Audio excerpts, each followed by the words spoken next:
Do you have plans to give this award to any other families posthumously find themselves in the same position as having made this sacrifice? And then after the test, one question about your call today. Having to do from a previous? Yeah. We're looking at the possibility of that, yeah. And You had a lot of people die in the line of duty when you think of it.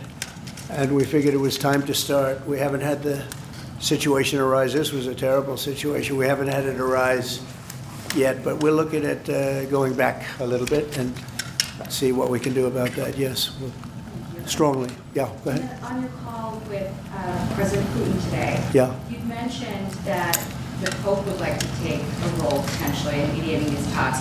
Does that mean that the U.S. is taking a step back from? No. I think it would be great to have it at the Vatican. Maybe it would have some extra significance.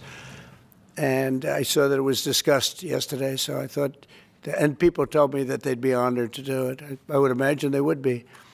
So, no, I think it would be maybe helpful. There's tremendous bitterness, anger, and I think maybe that could help some of that anger. So having it at the Vatican would be, in Rome, would be I think it would be a great idea. Thank you. Mr. President, as you know, Can I say- Go ahead. Mr. President, as you know, 2.5 months ago, Ukraine President Zelensky agreed to that 30-day ceasefire that's been on the table all of that time. What was the extent of your conversation with President Putin today about having him agree to that same 30-day ceasefire proposal that you, Mr. President, put on the table? Well, what we've done, and very strongly, is we said, let's get this thing going. You know, I had many of the leaders of European nations on the line with me right after the call.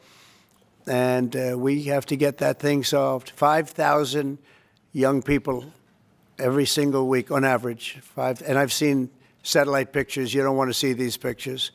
We'll have to see what happens. This was not my war. This is not a war that would have happened if I were president. This is not my war. I'm just here to try and help. We've spent hundreds of billions of dollars on this war, and yet that's not, frankly, we made much more than that just in 4 days in the Middle East. It's a lot of money, but we do much. This is about thousands of people dying every single week. 5,000, 6,000 people dying every single week. And just like you have the relatives here, wives and children and everything, you have, these soldiers, they say goodbye in Ukraine and in Russia, and then their parents never see them again, except maybe in pictures of horrible scenes, because I've seen some scenes, I've never seen anything like it. So we're going to see if we can get it taken care of. Yeah, please. First off, our thanks to the members of law enforcement who are here, and our condolences to the families. We're very sorry for your loss. Mr. President, on Ukraine and on your call today that you had with President Putin, you said last week that you thought nothing was going to happen, no advances would be made until you and Putin got together. Do you still feel that way? I think something's going to happen. It's a got very big egos involved, I tell you. Big egos involved. But I think something's going to happen.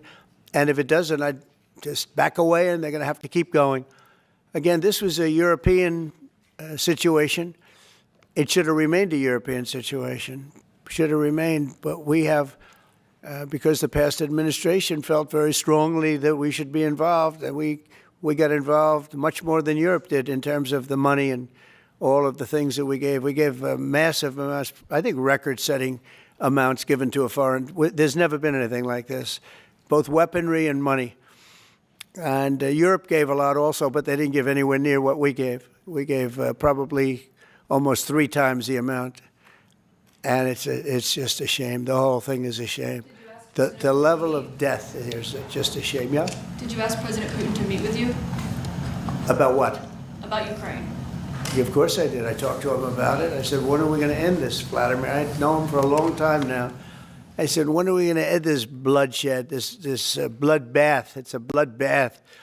And I do believe he wants to end it. You know, when I made the call, I told the people last night, I spoke to the heads of the different countries, Germany and Finland. We had Italy, as you know, and UK was on the line today, and a couple of others. And then they were, in turn, calling everyone. Ursula was there from the European Union. She was terrific.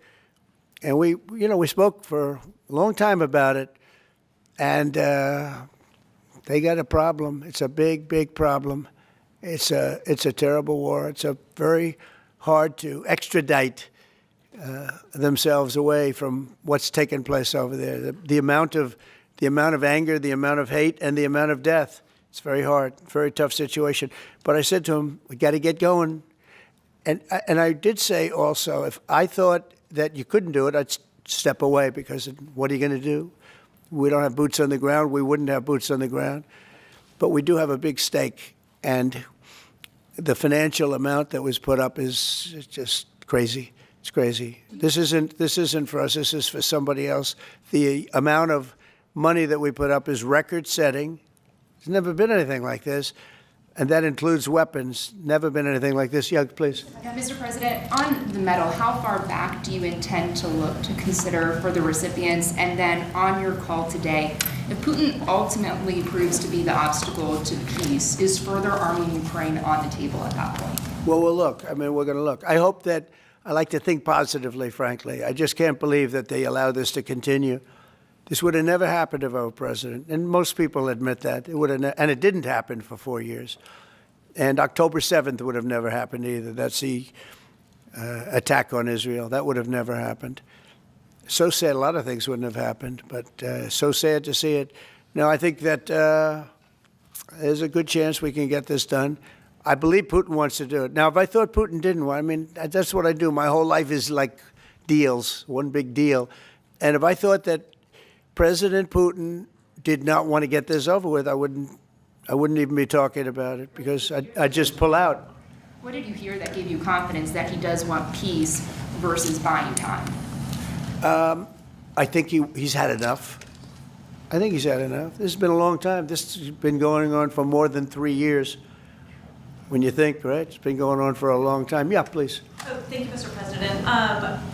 When you implored him to stop previously, Vladimir stopped on social media, and he didn't. He just continued. I'm curious, did you bring that up with him in your phone call today? You have to talk. Sorry, you previously on Truth Social implored President Putin to stop. You wrote Vladimir stop, and he didn't stop, quite the contrary. I'm curious, did you bring that up on your call with him today? No, I didn't bring that up, but I did say it's time, you got to stop this thing. And I believe he wants to stop. Look, I would be, I think, very able to tell whether or not he wanted to or what. I thought there was a very good chance, like a 50-50 chance, that he would say, I want to take the whole thing. I didn't know what he was going to say. And then they have a different kind of a problem. But I believe he wants to stop. Pretty sure. Just now about backing away or walking away if it looks like it's going to be an intractable problem. Do you have a red line in your head of what would cause you to back away? And yeah, in my head, but not something I'm going to announce. But yeah, definitely in my head I do, yeah. Exactly would that look because like? This isn't our war. This is not my war. This is not the war. I mean, we got ourselves entangled in something that we shouldn't have been involved in. And we would have been a lot better off, and maybe the whole thing would have been better off, because it can't be much worse. It's a real mess. It's a death trap. Exactly. So I think that, yeah, I would say I do have a certain line, but I don't want to say what that line is, because I think it makes the negotiation even more difficult than it is. Yes, please. Mr. President, thank you all for your sacrifice. I'm so sorry for your loss and everybody. You've mentioned the bloodbath that you want to see end in Ukraine. You mentioned that you believe Putin wants peace, but he just attacked Ukraine yesterday. So what makes you think that he wants peace? Well, he's in a war, you know. I mean, nobody said don't. They're fighting. They're attacking each other, and people are dying all the time. He's in a war. He's fighting a war. Nobody said he was going to stop. I think, is it terrible? Yeah, it's terrible. I think it's terrible. Can you weigh in on President Biden? President Biden was diagnosed with cancer. The war, and then I want to ask you about reconciliation. Why haven't you increased the sanctions on Russia yet? Well, because I think there's a chance of getting something done. And if you do that, you can also make it much worse. But there could be a time when that's going to happen. Yep. Mr. President, Who's going to say with the ratings downgrade from... Do you want to respond to President Biden being diagnosed with cancer? Are you going to call your predecessor? I think it's very sad, actually. I'm surprised that it wasn't the public wasn't notified a long time ago, because to get to stage 9, that's a long time. I just had my physical. You saw that. You saw the results of that particular test. I think that test is standard to pretty much anybody getting a physical, good physical.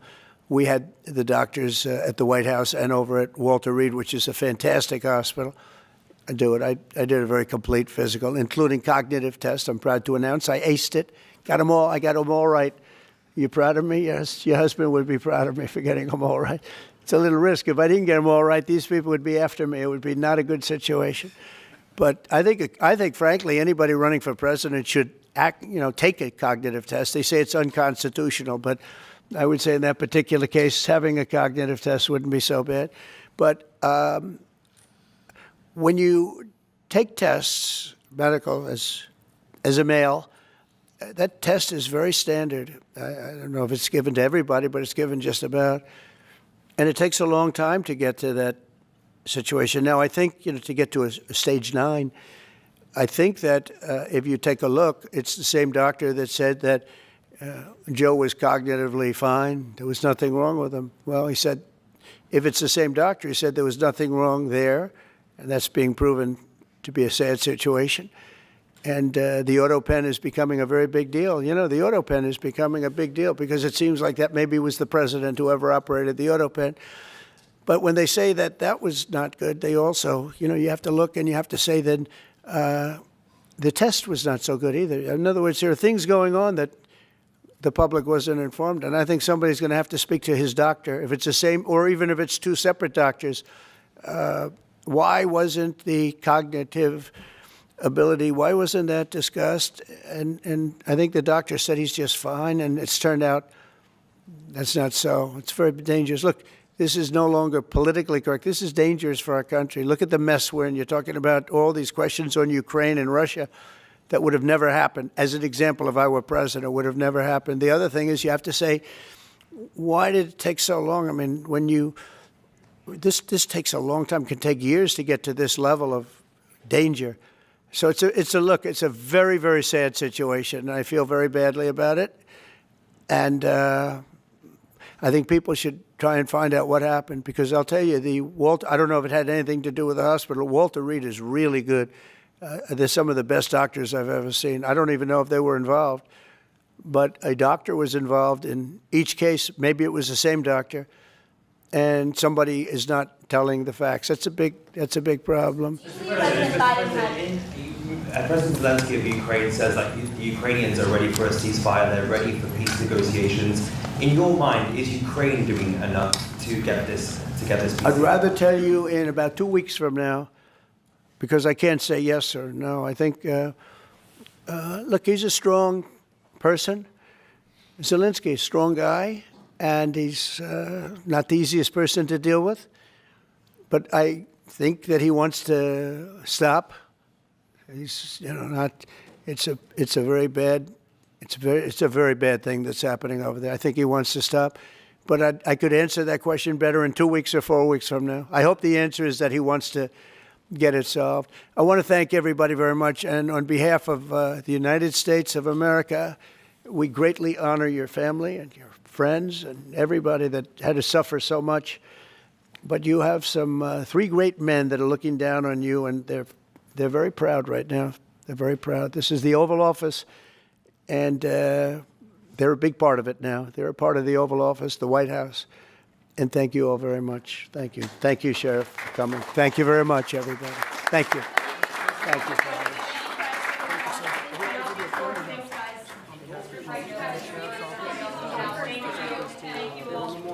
Thank you, guys. The ceremony.